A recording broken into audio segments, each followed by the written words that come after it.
আগে নেতা, এরপরে কর্মী। এটা রেকর্ড হয়ে সারা বাংলাদেশে কালকে ছড়িয়ে যাবে। 18 কোটি মানুষের দায়িত্ব নিয়ে এখন আমি বলছি, কান খাড়া করেন দেশের মানুষেরা। কোরআনের চোখ, হাদিসের চোখ লাগিয়ে দেখতে পাচ্ছি আপনি জাহান্নামে যাচ্ছেন।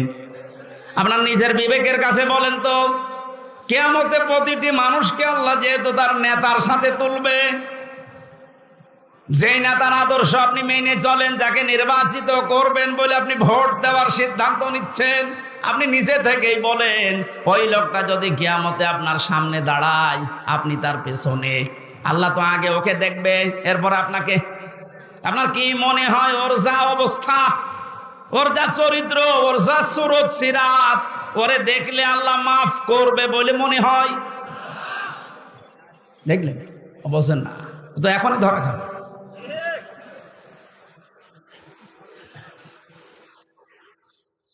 আপনি নিজে এখনই বললেন যে আমি যার পেছনে আছি, অন্তত যাকে নির্বাচিত করতে চাই বলে সিদ্ধান্ত নিচ্ছি, ভোট দেব বলে আমি মনে মনে করছি, এই লোকটার সাথে কিয়ামতে আল্লাহ ডাকলে আমারে মাফ করবে না, নিজে বলল। তাহলে ও ধরা খেয়েছে। কেরা বললো গো? হাত তোলেন তো।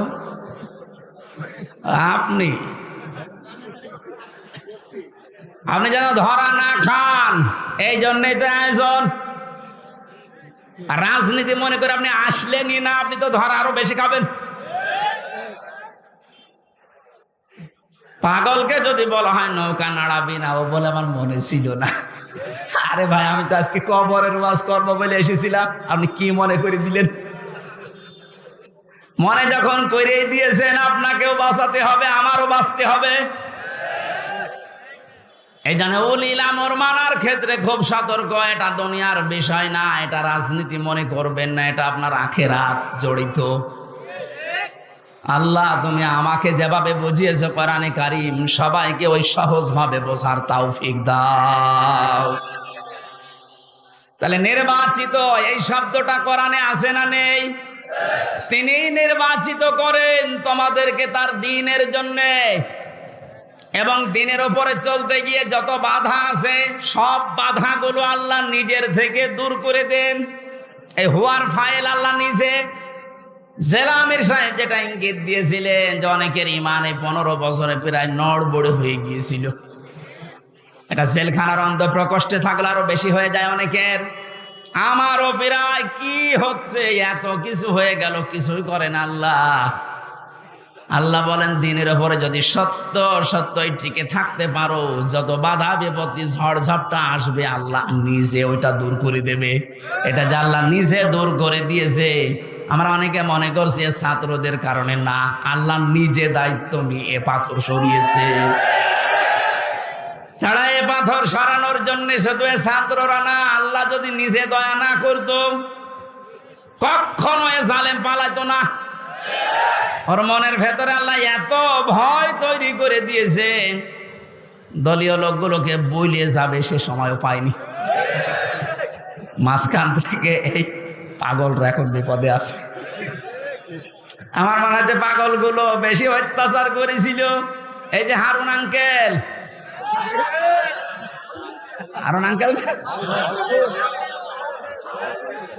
ওনার নাম এখন সারা পৃথিবীতে জানে, 3 ইঞ্চি।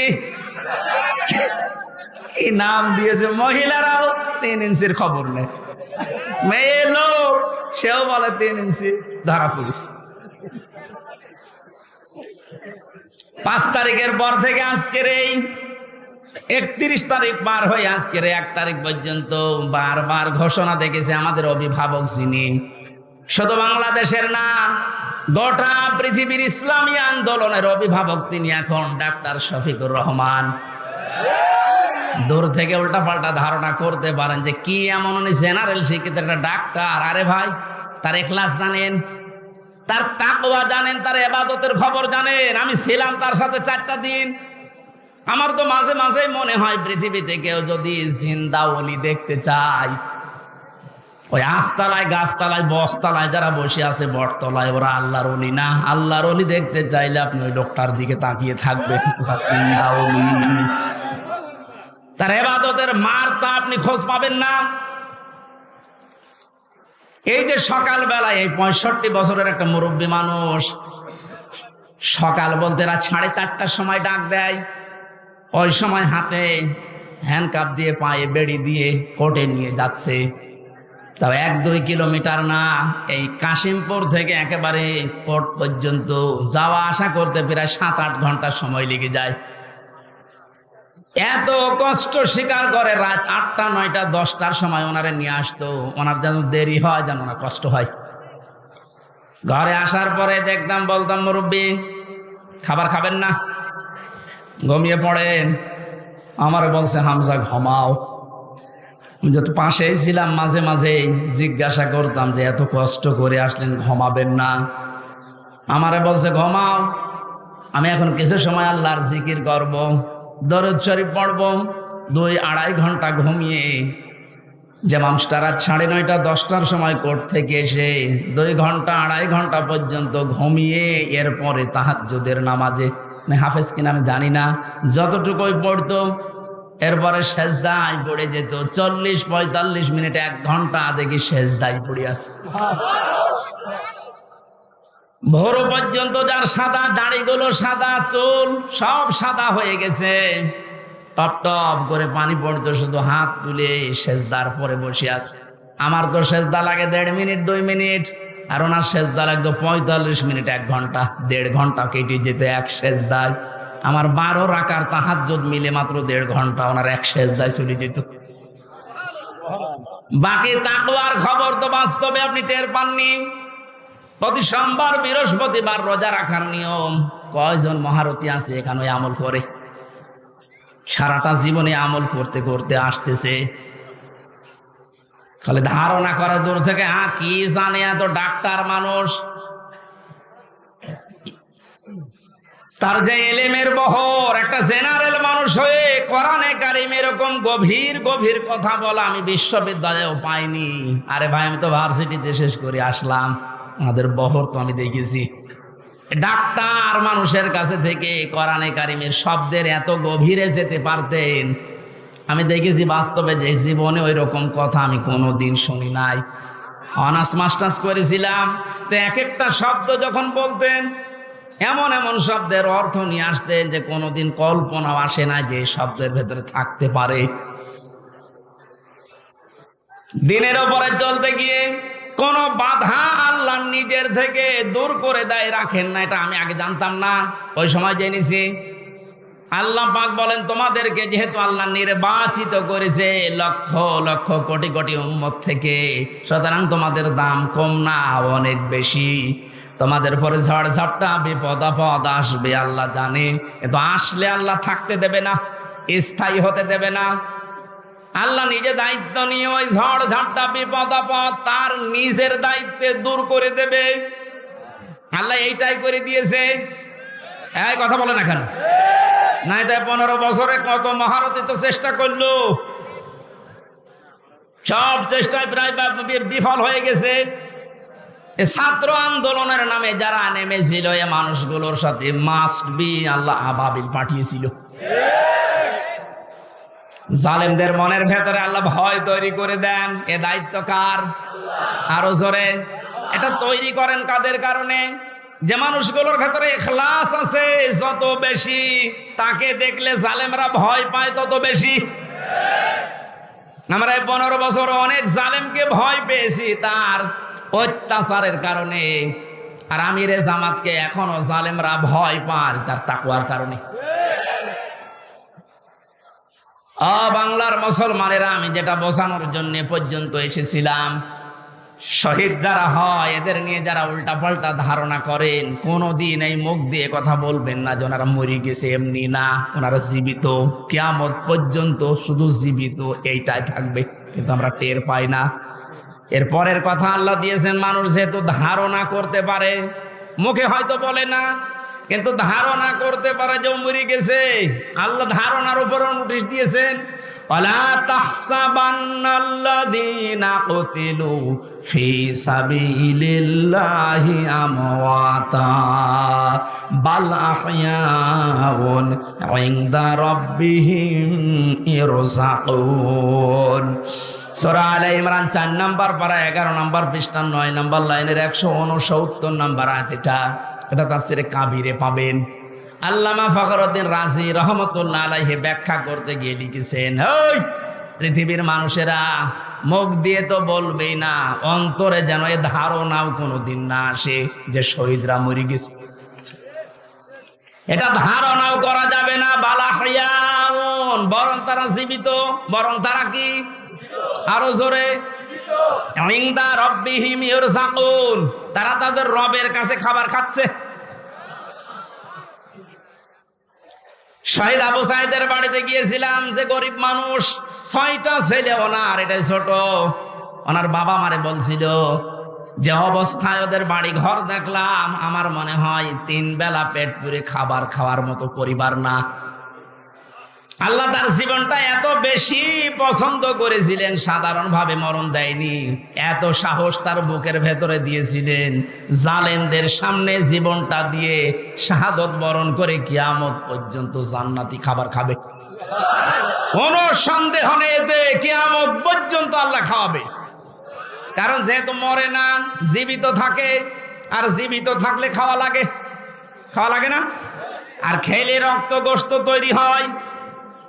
খাবার খেলে মানুষের রক্ত গোশত তৈরি হয়।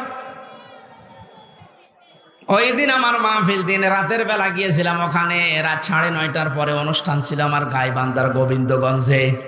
ওখানে এসে উঠলাম, জেলা আমির সাহেব এসে আমার বলছে, আমির হামজা, 1 মাস আগে এখানে সাব্বির নামে একামতে দিনের একজন, ওকে মেরে ফেলা হয়েছিল। 1 মাস পরে ওর কবর খুঁড়ে কবর ভেঙে গেছে বৃষ্টিতে। দেখলাম ওর কবরের ভেতর থেকে তাজা রক্ত পাওয়া যাচ্ছে। সিরাজগঞ্জবাসী, আল্লাহর কসম করে বলছি, কোরআনের আয়াত আমি 100% বিশ্বাস করি। শাহাদত বরণ করলে সত্যি এরা কিন্তু মরে না, এরা জীবিত। আর জেগে থাকলে যেহেতু খাওয়া লাগে, আর খেলে মানুষের রক্ত গোশত চর্বি চামড়া তৈরি হয়। 1 মাস পরে এই জন্য কবর ভেঙে যাওয়ার পরে দেখা যাচ্ছে ওর রক্ত টাটকা রক্ত। তার মানে আল্লাহ 1 মাস তাকে না খাওয়িয়ে রাখে নাই। না খাওয়িয়ে রাখলে তো পাওয়া যেত না। কথা বলেন না কেন? এর একটা বাস্তব আর একটা প্রমাণ দিচ্ছি, হাদিস। হযরতে হামজা রাদিয়াল্লাহু তাআলা আনহু, তার একটা ছোট্ট মেয়ে ছিল। সে শহীদ হওয়ার পরে নবীজির কাছে এসে বলেছিল, ভাই, আমার বাবা যে শহীদ হয়েছে, আপনার মুখে আমি শুনেছি, কোরআনে আছে যে শহীদরা মরে না, জীবিত, ওরা নাকি জান্নাতে ঘুরে বেড়ায়। আমার বাবা যে শহীদ হয়েছে জীবিত, আমি এটা দেখতে চাই। নবীজি বললেন, বোন আমার, কি করে দেখাবো এখানে তোমাকে?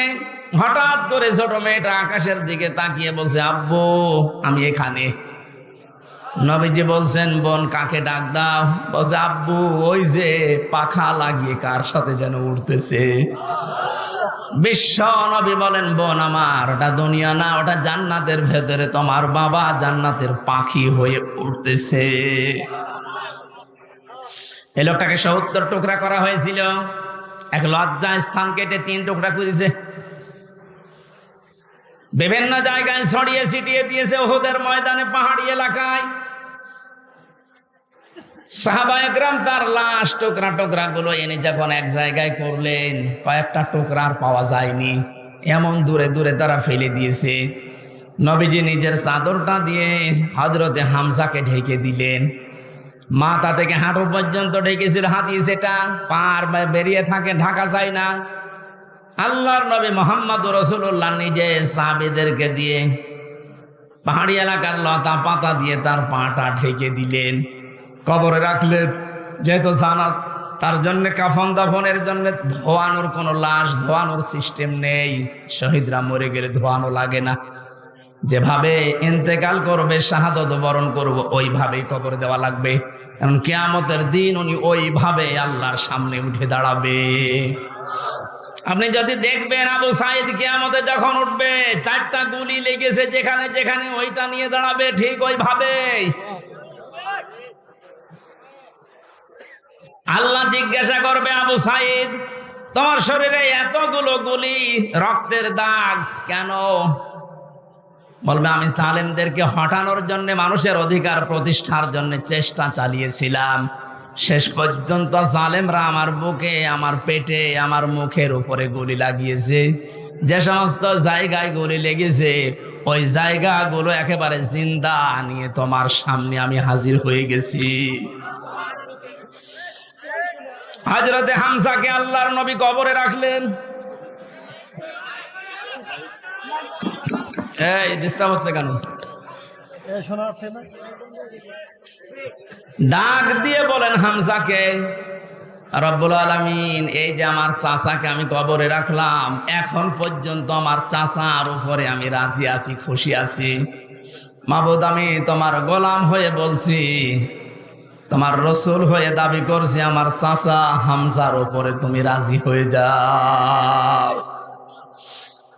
নবীজি বলেন, যদি আমি রাজি হয়ে গেছি, আল্লাহ তুমি রাজি হয়ে যাও। আল্লাহ দেরি করবে? দেরি যে করে না, এই আয়াত তার প্রমাণ তাফসিরে পেয়েছি আমি। ওনাকে কবর দেওয়ার 30 বছর পর কবরটা ভেঙে গিয়েছিল। মদিনায় একটা ঢল হওয়ার কারণে দেখে রক্ত ভেসে আসতেছে পানির ভেতরে।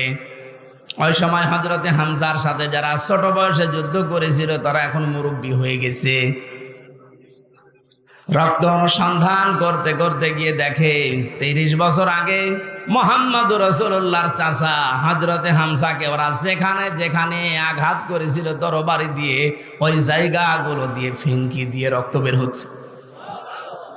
বাংলার মুসলমানেরা ভালোভাবে মিলান, আল্লাহ যে আহয়াউন দিয়ে শেষ করেননি, ইনদা রাব্বিহিম ইরযাকুন, তারা তো জীবিত এবং খাবার খায়। উনি যে খাবার খেয়েছে তার প্রমাণ 30 বছরের তাজা রক্ত। কথা বলেন না কেন? এই জন্য কোনোদিন এই ধারণা করবেন না যে যারা শহীদ হয়ে গেল এরা মরে গেছে, বলবেন তো নাই, ধারণা করা যাবে না। এই শহীদদের আত্মার মাগফিরাত আল্লাহ ওদেরকে এমনিতেই মাফ করে দিয়েছে। কারণ কি? ওয়ালিয়াকুলামাল্লাহুল্লাযীনা আমানু ওয়া ইয়াত্তাখিযা মিনকুম শুহাদা আল্লাহু লা ইউহিব্বুয যালিমিন। রব্বুল আলামিন বলেন, কিছু মানুষকে আমি সাধারণভাবে মরণ দিতে চাই না। যার ঈমান এবং যার অ্যাক্টিভিটিস, কাজকর্ম আমার কাছে পছন্দ হয়, ওই মানুষটাকে আমি আল্লাহর শাহাদতের মরণ দিয়ে ধন্য করে দেই। আর জেনে রাখো আয়াতের শেষের কথা, আল্লাহু লা ইউহিব্বুয যালিমিন, কোন জালেমকে আমি ভালোবাসছি না, বাসবো না। এটা মোজারে, বর্তমান, ভবিষ্যৎ, প্রেজেন্ট, ফিউচার। এজন্য জালেম যারা, তাদের কপাল বড় খারাপ। আপনার দুনিয়াও শেষ, আখিরাত তো শেষই। আমি দোয়া করলেও হবে না জালেমদের জন্য, কারণ আল্লাহু লা ইয়াহদিল কওমাজ জালিমিন, জালেমদেরকে আল্লাহ হেদায়েত দিচ্ছে না, দেবে না। আমরা আর যাই করে যেন জালেম হয়ে না যায়। এই শব্দটা যেহেতু খুব গুরুত্বপূর্ণ, জালেম। আজ অনেক জালেম বিদায় নেওয়ার পরে এখন অনেকে নব্য জালেম হওয়ার জন্য চেষ্টা চালাচ্ছে। গতকালকে চুয়াডাঙ্গার একটা খবর শুনলাম, আমি কোরআনের আয়াতের সাথে মিলিয়ে আশ্চর্য হয়ে গেছি। জালেম বিদায় নিল, এ জালেম আসলো কোত্থেকে? সূরা বাকারার 114 নম্বর আয়াতটা। এই এদিকে তাকান। ওমান আযলামু মিম্মান মানাআ মাসাজিদাল্লাহি আইয়ুযকারা ফীহা ইসমুহু ওয়া সাআ ফী খারাবিহা ইলা আখিরি আয়াত। কোরআনে কারীম থেকে দার্স দিচ্ছিল, এক জালেম এসে বলছে এটা বন্ধ করো, এটা মসজিদের ভেতরে রাজনীতি চলবে না। আমি মিলিয়ে দেখলাম কোরআনে কারিমের আয়াত আল্লাহ মনে হয় ওর নাম দিয়েই নাযিল করেছে। আমান আযলাম, আল্লাহ বলেন বড় জালেম দেখতে চাও? আমি আল্লাহর দৃষ্টিতে সবচাইতে বড় জালেম ওই লোকটা, মিম্মাম মানা মাসাজিদ আল্লাহ, যে লোকটা আল্লাহর মসজিদের ভেতরে নিষেধ করে, আইয়ুযকারা ফীহা ইসমুহু, তার নামের জিকির করতে, তার নামের আলোচনা করতে, আল্লাহর ঘর মসজিদে যারা নিষেধ করে এরা আল্লাহর দৃষ্টিতে বড় জালেম। আমরা মনে করছি জালেম হয়তো বিদায় হয়ে গেছে, না, এখনো নব্য জালেম তৈরি হচ্ছে। এজন্য জালেম যদি কেউ হয়ে থাকেন, বুঝে হন আর না বুঝে হন, থামেন, আপনার কপালে আগুন লাগবে।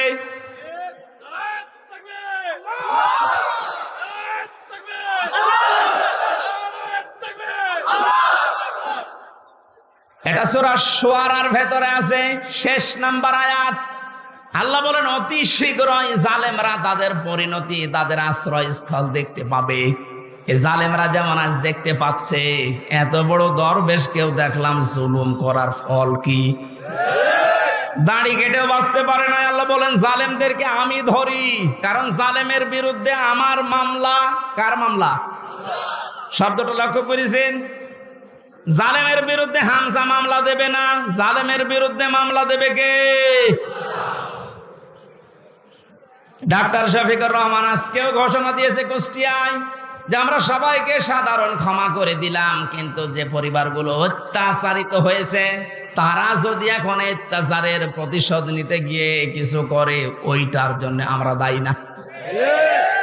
শব্দটা তো আসলে ঠিক, কারণ ওয়াইন আকাবতুম ফাআকিবু বিমিসলি মা উকিবতুম বি। আল্লাহ বলেন যতটুকু অত্যাচারিত হয় প্রতিশোধ অতটুকু নিতে পারবা। আমার তো যতটুকু মনে হচ্ছে এতটুকু নিলেও জালেমরা দুনিয়ায় টিকে থাকতে পারবে না। আপনাকে ব্যারিস্টার আরমানের মতো 8 বছর যদি মাটির নিচে ওই কবরের ভেতরে রাখা যায়, আপনি যত বড় জালেম হন এমনি মরে যাবেন।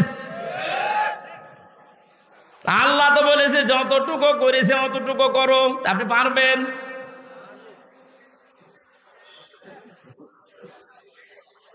আমার উপরও যতটুকু অত্যাচার হয়েছিল, আমি চাই যাদের দ্বারা হয়েছে, যে মানুষগুলোর ইঙ্গিত হয়েছে, আমি ওই মানুষগুলোকে অতটুকু না করে ছাড় দেব না। যে যা বলে বলুক গা। এখন যদি না মাফ করে দেন, না, কিসের মাফ? কোনো মাফ নেই আপনার কারণে। আমার ছোট মেয়েটা আমার এখনো পর্যন্ত চেনে না। দোষ করে যদি আপনি শাস্তি দিতেন আমি মেনে নিতাম, কিচ্ছু জানি না আপনি কেন আমার জীবনে এই কাজ দিলেন। আর যেভাবে রেখেছিলেন আমাকে আর মাওলানা মামুনুল হককে, কোনো আলেমকে এত কষ্ট আমারে বাংলাদেশে আমি আর শুনি নাই। আপনি আমার মতো একটা ছোট মানুষকে 24 ঘন্টা তালাবদ্ধ রেখে মনে হচ্ছে আমি ফাঁসির কন্ডেম ছেলে আছি, কত বড় অপরাধী। অথচ যে মামলাও দিয়েছিলেন, শাস্তি দিলেও 3 মাসের বেশি আপনি রাখতে পারেন না। এটা মূল্য চুরি মামলা। জালেমদেরকে মাফ করে দেওয়া মানে মজলুমের উপরে অবিচার করা। এক কথা বলছেন এখন? সারা বাংলাদেশের 18 কোটি মানুষকে যদি এই আয়না ঘরের সাথে যারা জড়িত ছিল, সে যেই কয়জনই হোক, যারাই জড়িত এর সাথে, এদেশের 18 কোটি মানুষ যদি মাফ করে দেয়, ব্যারিস্টার আরমানের বউ মাফ করবে না? আপনি ওই জায়গায় থাকলে আপনারও মনে হতো না আমি মাফ করবো না। আপনি যদি প্রথমেই বলে দিতেন যে তাকে আমরা মেরে ফেলেছি, মেয়েটা অন্য জায়গায় বিয়ে করতে পারতো। এক কথা বলছেন না? এমন অবস্থায় রাখলেন তার বউটা বিয়েও করতে পারে না 8টা বছর। যুবতী মেয়ে এভাবে জীবন্ত, যৌবন কঠিন বিষয়, আপনি টের পাচ্ছেন না। তাই এটা ঠিক রাখা কত কঠিন বিষয় উনি পার করেছেন। আপনি বলছেন মাফ করে দিন, মাফ করে দিন। মানে আপনার মেয়ে যদি হয়তো, এ কথা তো দুনিয়ার বিষয় না। জালেম যারা জুলুম করছেন আজ এবং নব্য জুলুম করার জন্য যারা প্রস্তুতি নিচ্ছেন, আপনি কিন্তু নিজের কপালে আগুন লাগাচ্ছেন। আল্লাহর ঘরের ভেতরে যদি আল্লাহর নাম, আল্লাহর কোরআনের কথা কেউ বলতে নিষেধ করে, এটা দুনিয়ায় সব চাইতে বড় জালেম।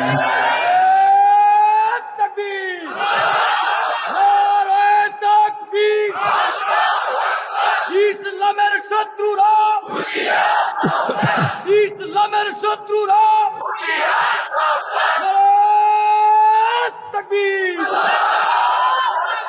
এবার একটা কঠিন আয়াত বলছি, খুব ভয়ঙ্কর। এটা আমি যে জালেম জালেম জালেম বলছি বারবার, কেন জানেন? কারণ জালেমদের বিরুদ্ধে আল্লাহ নিজে অভিযোগ দায়ের করবেন, নিজে মামলা ঠুকে দেবেন।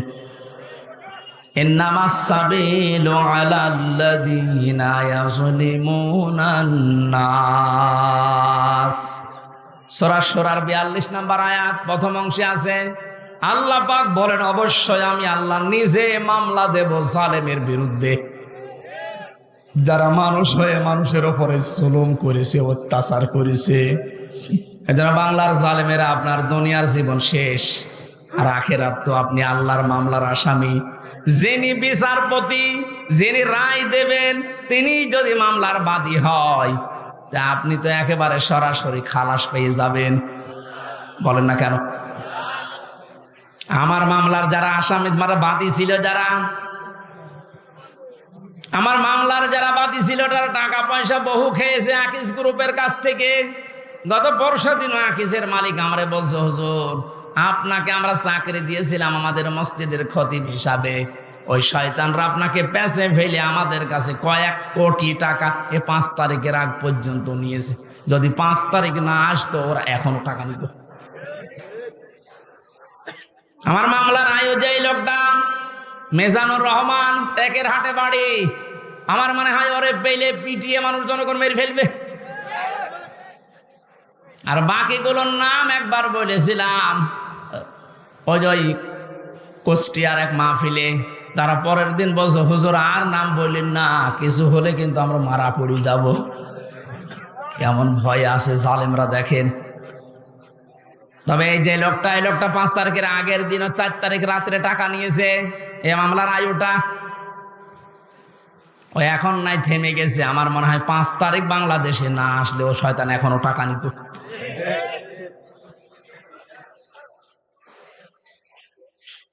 আপনারা তো আল্লাহর মামলার আসামি। আমার মামলা গত বৃহস্পতিবারে সব ঢিসমিস হয়ে গেছে, খারিজ করে দিয়েছে।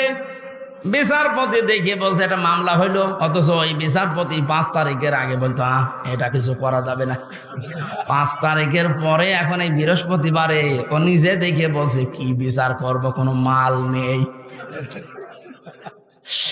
অনেক নিজে পড়ে পড়ে দেখছে, বলছে কোনো মাল ম্যাটারেস নেই, কি দেখে বিচার করব, যা সব বাদ।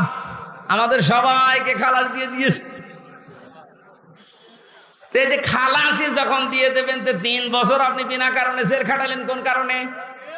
খালাস দেওয়া মানে কি কোনো অপরাধ নেই, কোনো দোষ আমরা পাইনি নাকি? খালাস দেওয়া মানে তো এই, তাহলে দোষ তো আমার নেই, আপনি নিজেই প্রমাণ করে দিলেন। বিনা কারণে যে 3টা বছর নষ্ট করলেন। গতকালকে একজন মুসলমান হয়েছে পরশুদিন। আমার মনে হয় 3টা বছরে যদি আমি বাইরে থাকতাম, এই 20 সালের আগ পর্যন্ত 53 জন মানুষ মুসলমান হয়েছিল কোরআন শোনার পর। বের হয়ে একজন হয়ে গেল। 3 বছর থাকলে আমার মনে হয় এখনো পর্যন্ত 50 জনের উপরে মানুষকে আমি জান্নাতে দিতে পারতাম। আপনি সুযোগ থেকে বঞ্চিত করে দিলেন। এজন্য জালেম যারা, তারা হামজার মামলার আসামি না। হামজার মামলার আসামি তো হবেনই। কিয়ামতে আমি না পাপ করলে আপনি জান্নাত যেতে পারবেন না। আর সবচাইতে বড় দুঃখ আপনার জন্য, আপনি আল্লাহর মামলার আসামি। আল্লাহ আমাদের হেফাজত করুন জালেম হওয়া থেকে, বলেন আমিন। আমিরে জামাত শুধু একবার একটু ইঙ্গিত দিয়েছে, এক জালিমের হাত থেকে মুক্তি পেয়েছে, আর কোন জালেম যেন আমাদের মাথার উপরে বসতে না পারে। আর অনেকের এখন দেখছি চুলকানি আরম্ভ হয়ে গেছে। কোন কারণ আপনার চুলকানি আসবে? আপনি কি জালেম? তার মানে আপনি নিজের থেকেই মনে মনে ভাবছেন যে আমি এগুলো করছি, সামনেও করব। আপনিও জালেম। ঠাকুর ঘরে কে রে? আমি তো কলা খাই। অনেকে আপনার নাম বলে বলেছে, বলেন কোন কারণে নিজের দিকে টেনে নিন?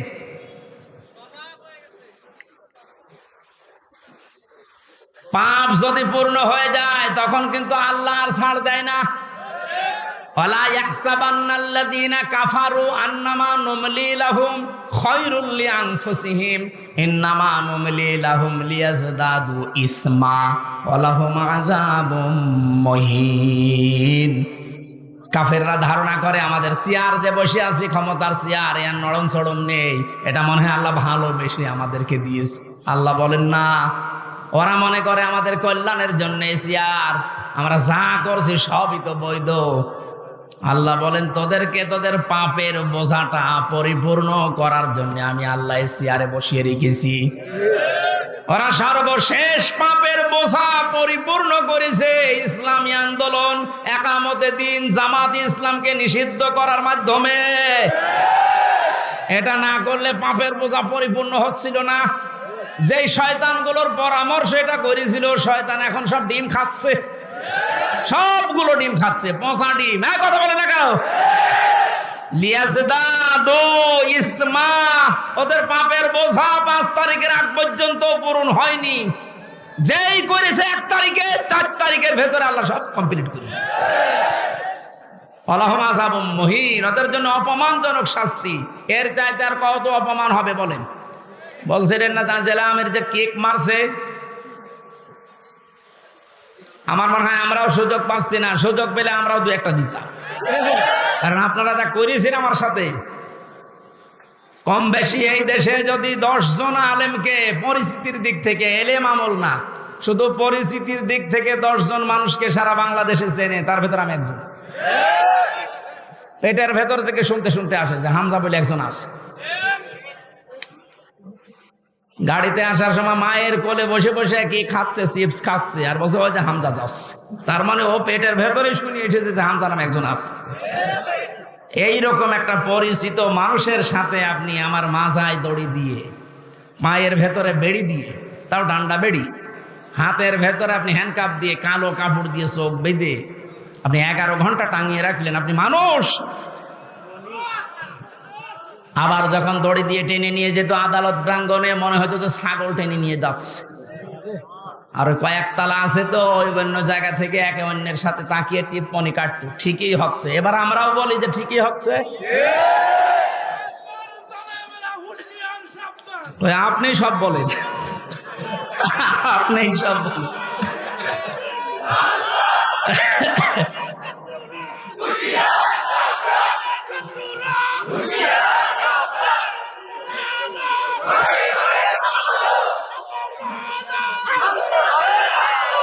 আলহামদুলিল্লাহ ভাই,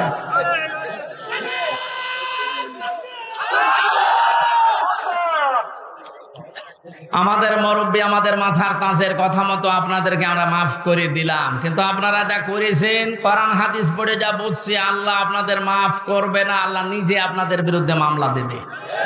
এখানে জালেম যারা এবং জালেম এখন যারা নতুন করে হচ্ছেন, আপনারা আল্লাহর মামলার কেসের আসামি। খুব গুরুত্বপূর্ণ বিষয় এটা, খেয়াল করে জীবন চালাবেন।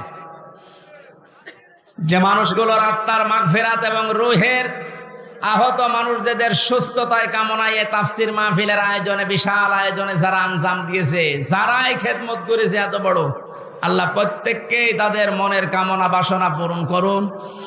আমরা বারবার বলছি, আমরা কিন্তু এখনো পর্যন্ত বিজয় অর্জন করতে পারি নাই, আমরা শুধুমাত্র স্বাধীন হয়েছি কেবল। আমরা জুলুম মুক্ত হয়েছি, এখনো পুরোপুরি না, ষড়যন্ত্র তো থেমে নেই। এই জন্য আসল বিজয় হবে তখন যখন দেখব কোরআনে কারিম দিয়ে 56,000 বর্গ মাইল চলছে। কারণ এই দেশটায় 53 বছরে বাবা চালিয়েছে, স্বামী চালিয়েছে, চাচা চালিয়েছে, বুবু চালিয়েছে, ভাবি চালিয়েছে, সবই আমি না দেখিয়ে মুরব্বীরা দেখেছি। এক কথা বলে না কেন? শুধুমাত্র এখন দেখতে বাকি আছে এইটা দিয়ে চললে কেমন লাগে, এইটা দিয়ে যেন সংসদ চলে, দেশটা চলে, দেখতে চান না?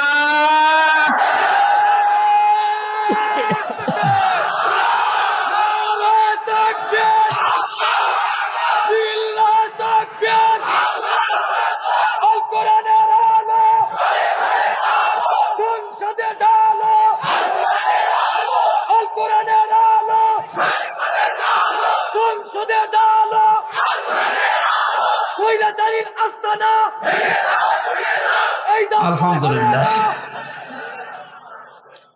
অনেককে এখন এই নতুন একটা পায়তারা আজ 2 দিন থেকে শুনছি আরম্ভ করেছে যে ইসলাম যদি যায়, এরা ভুলভাল আপনাদেরকে বোঝাচ্ছে, যদি ইসলাম যায় মেয়েরা আপনারা কিন্তু আবার ঘরবন্দি হয়ে যাবেন। এই জুজুর ভয় দেখিয়ে লাভ নেই, মেয়েরা এখন বুঝতেছে। আপনি স্ট্যাটাস গুলো পড়েন ফেসবুকে, অধিকাংশ মেয়েরা এখন বলতে চাচ্ছে ইসলাম আসলে আমরা মায়ের কোলে থাকবো। আমিরে জামাত ঘোষণা দিয়েছে, যদি আল্লাহ আমাদেরকে কবুল করেন, মেয়েরা যে নিরাপত্তা পাবে, কিয়ামত পর্যন্ত এই দেশের মেয়েরা ভুলতে পারবে না যে আবার কোরআন বাদে অন্য কিছু আসবে। আমরা ওইটা দেখাতে চাই, দেখাবো ইনশাআল্লাহ। কোরআনের সূরা সূরা, সূরা মানে সংসদ, সূরা মানে কি? যেহেতু সংসদ নির্বাচন সামনে আসছে, সংসদ নির্বাচন করার জন্য যে 7টা পদ্ধতি আছে, 7টা গুণ দেখে দেখে নেতা নির্বাচন করা যায়, ওই কথাগুলো আল্লাহ সূরা সূরার ভেতরে দিয়েছেন। আমরা মাত্র একটা আয়াত পড়েছি, আয়াতের নাম্বারও 7। কত?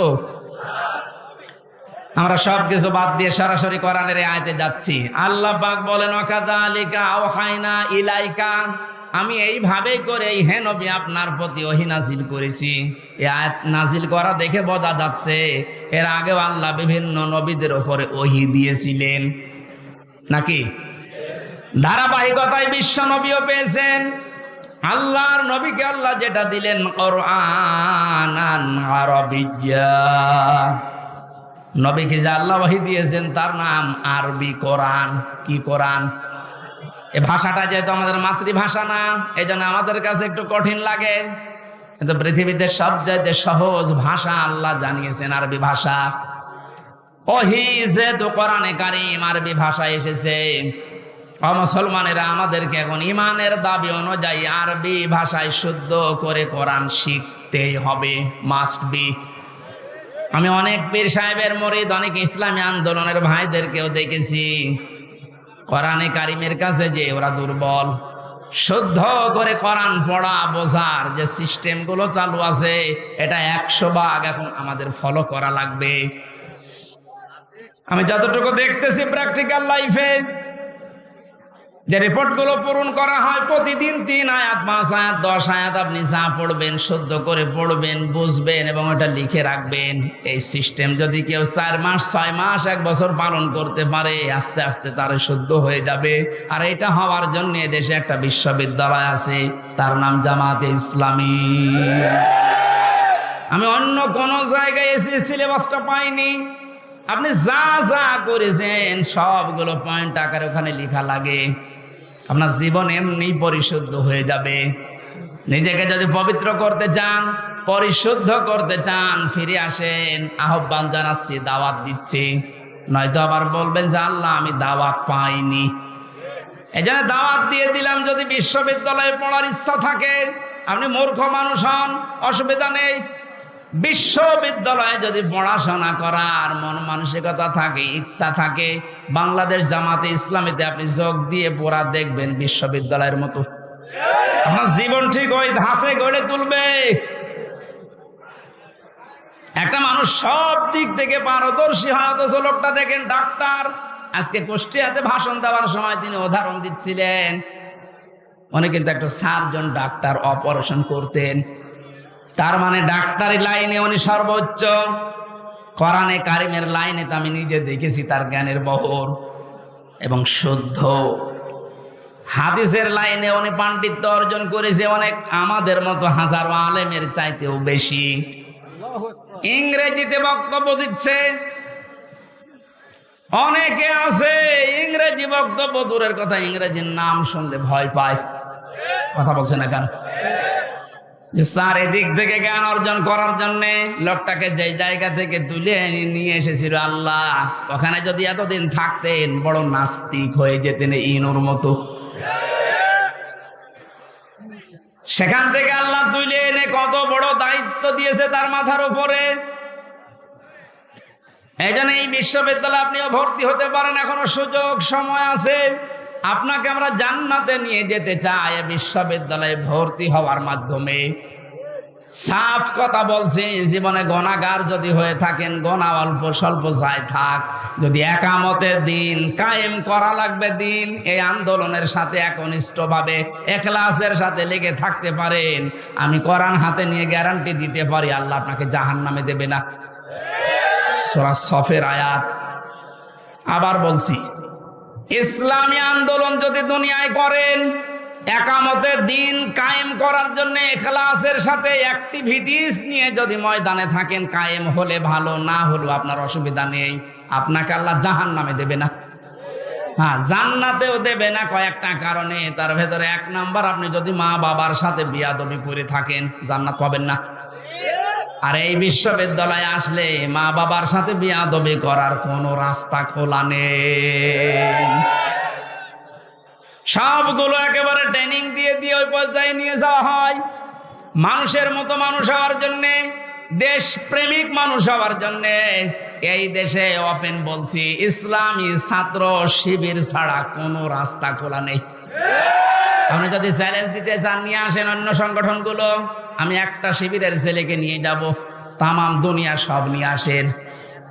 100 ভাগ না হলে আমি 99 ভাগ গ্যারান্টি দিতে পারি। ওদের চরিত্র যদি 100 ভাগের 10 ভাগ ঠিক হয়, এর চরিত্র 100 ভাগের 70 ভাগ ঠিক থাকবে। আল্লাহ রাব্বুল আলামিন কোরআনে কারীমকে যেহেতু ওহী হিসাবে আরবি ভাষায় দিয়েছেন, এখানে শুনলাম একটা মাদ্রাসা আছে। আমি যে বাড়িতে ছিলাম তিনি বলছিলেন আপনাদের একটা সুযোগ আছে, আল্লাহর এই ওহীকে শিক্ষা করার জন্য এরকম মাদ্রাসায় আপনি ভর্তি হয়ে যান, যে বয়সে থাকেন। কোরআন শুদ্ধ করা ছাড়া, কোরআন পড়া ছাড়া আল্লাহর নিকটবর্তী হওয়া যাবে না। ইমাম মালিক বলেছিলেন, মাবুদ তোমার প্রিয় হওয়া যায় কিভাবে? 100 বার তিনি আল্লাহকে স্বপ্ন দেখে একই কথা বলেছিলেন যে তোমার প্রিয় হওয়া যায় কি করে? আল্লাহ পাক বলেন, ইমাম মালিক কোরআন পড়ো, কোরআন পড়ো। উনি বারবার প্রশ্ন করতেন, আল্লাহ বুঝে পড়বো না বুঝে পড়বো?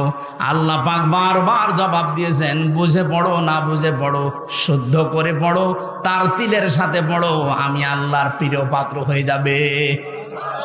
যেন আমরা যেহেতু মালিকের প্রিয় হতে চাই, যেন আমাদের শুদ্ধ করে মাস্ট বিয়েটা পড়া শেখাই লাগবে।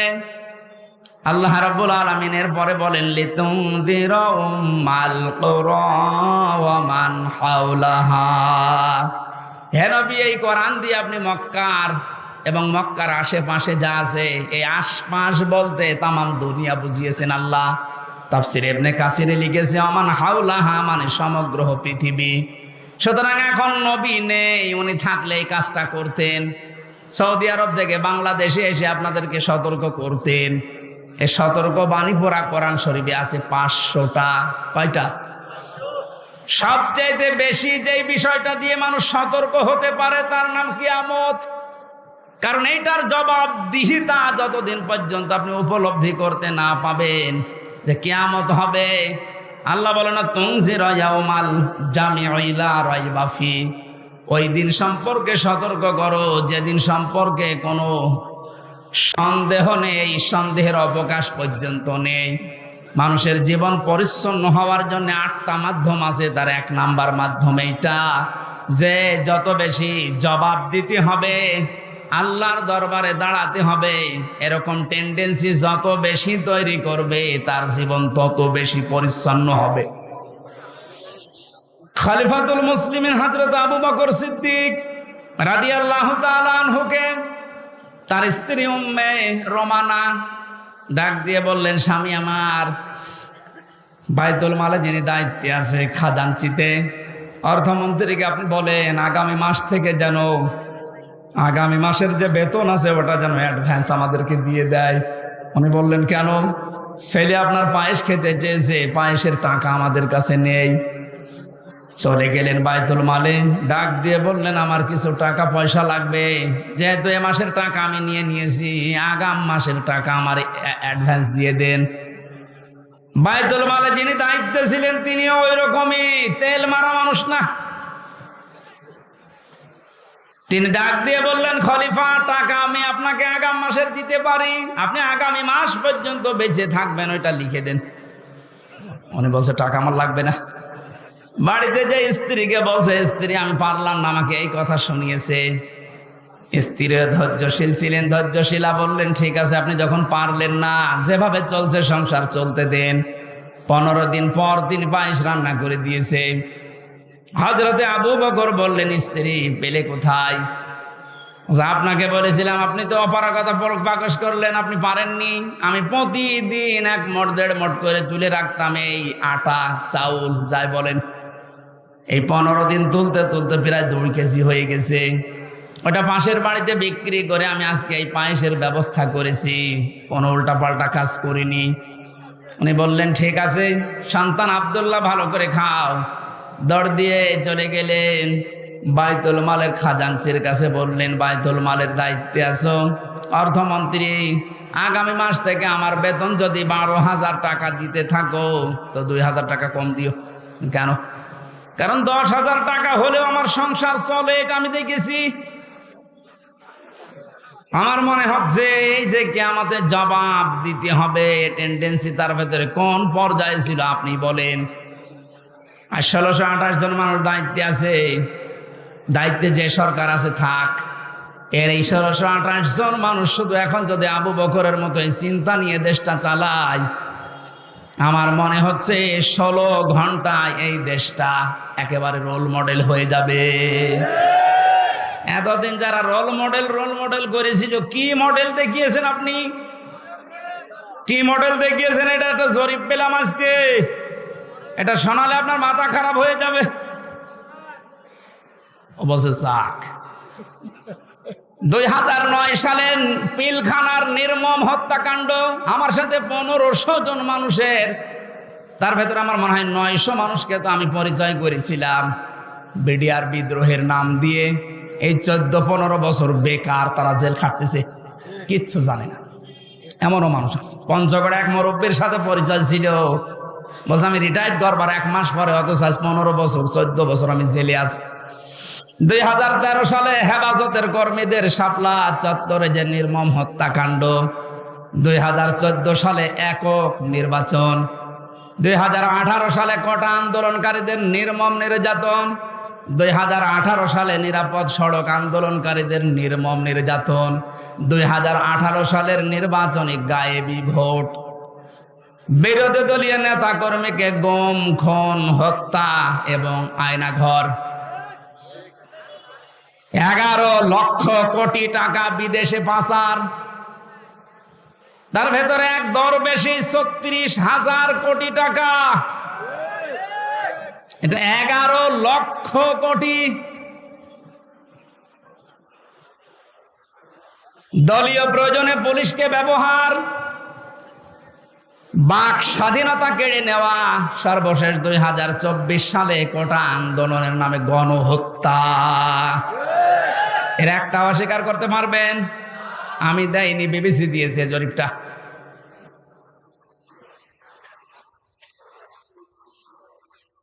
এই জন্য তো বলছি 1628 জন মানুষ যদি এই বাংলাদেশে এখন হযরতে আবু বকরের এই মন নিয়ে দেশটা চালাতে পারে, আন্দাজে উল্টা পাল্টা টার্গেট দেওয়া লাগবে না। কি রোল মডেল বানিয়েছিলেন, এই যে জরিপ এখন সামনে আসতেছে। কত বড় দুর্নীতিগ্রস্ত একটা রাষ্ট্র হয়ে গেলে বাইতুল মোকাররমের ইমাম পর্যন্ত পালিয়ে যায়। একটা বড় মসজিদের খতিব, সে লোকটা পালিয়ে গেল, তার মানে কোন জায়গাটা বাকি আছে আপনি বলেন? কোন জায়গা বাকি না। একটা মসজিদের খতিব যদি পালিয়ে যায়, আসলটা তো পালিয়েছে, মসজিদের খতিব পালিয়েছে, তার মানে তামাম দুনিয়া দেখেছে যে আপনি কোন পর্যায়ে দুর্নীতিকে নিয়ে গিয়েছিলেন। আর রোল মডেল বানিয়েছেন বাংলাদেশকে। রোল মডেল হবে হযরতে আবু বকরের চিন্তা নিয়ে আসেন যে আমার 8,000 10,000 টাকা হলে মাস চলে যায়, অর্থমন্ত্রী আগামী মাস থেকে তুমি 2,000 কম দিও। কিয়ামতে জবাব দিতে হবে। বিশ্বাস যত বেশি তৈরি হবে, আপনার জীবন পরিচ্ছন্ন হবে। ফারিকুন ফিল জান্নাতি ও ফারিকুন ফিস সাঈর। একদল মানুষকে আল্লাহ জান্নাতে প্রবেশ করাবে, একদল মানুষকে জাহান্নামে দেবে। সুতরাং যাদেরকে জান্নাতে দেওয়ার ঘোষণা দিচ্ছেন, আল্লাহ যেন এই দলে শামিল হওয়ার তৌফিক দেন। আমিন, আল্লাহুম্মা আমিন। লা ইলাহা ইল্লা আনতা সুবহানাক ইন্নী কুনতু মিনাজ জালিমিন। ও মাবুদ, কোরআনে কারীমের কথাগুলো শোনার জন্য মানুষগুলো এত পাগল, এদের ওপরে তোমার খাস রহমত নাজিল করো আল্লাহ। এই আয়োজনে যদি খুশি হয়ে সওয়াব দিয়ে থাকো, আমাদের নবীজির রওজায় পৌঁছিয়ে দাও। তামাম দুনিয়ার মাটির নিচে যত মানুষ ঘুমিয়ে গেল, আল্লাহ মাফ করে দাও। যে সমস্ত শহীদদের আত্মার মাগফিরাত এবং অসুস্থ মানুষদের সুস্থতায় কামনায় এই মাহফিলের আয়োজন আল্লাহ তুমি সব দেখতে পাচ্ছ, সব শুনতে পাচ্ছ। ওদেরকে তুমি শাহাদাতের উচ্চ মর্যাদা দান করো, আহতদের তুমি শেফায়ে কামেলা জেলা নসিব করে দাও। এ বাংলাদেশে আমরা স্বপ্ন দেখি কোরআন দিয়ে চলবে। আল্লাহ, আমাদের কোনো স্বপ্ন নেই, এটা আমাদের রাজনীতিও না, এটা তোমার নীতি। যেহেতু তুমি জানিয়েছো কোরআনে কারিম দিয়েছি রাষ্ট্র চালাতে, আমরা এটা চাই, তুমি চোখে দেখার তৌফিক দাও। যা করা লাগে আমরা তোমার হাতে দিলাম। আল্লাহুম্মা ইন্না নাজআলুকা ফি নুহুরিহিম ওয়া নাউযু বিকা মিন শুরুরিহিম।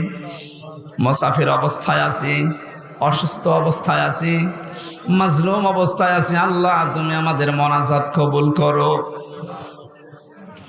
জীবনে কিচ্ছু চাই না আমাদের নিজেদের জন্য, শুধু এইটা চর্ম চোখে দেখতে চাই যে কোরআন দিয়ে দেশটা চলছে।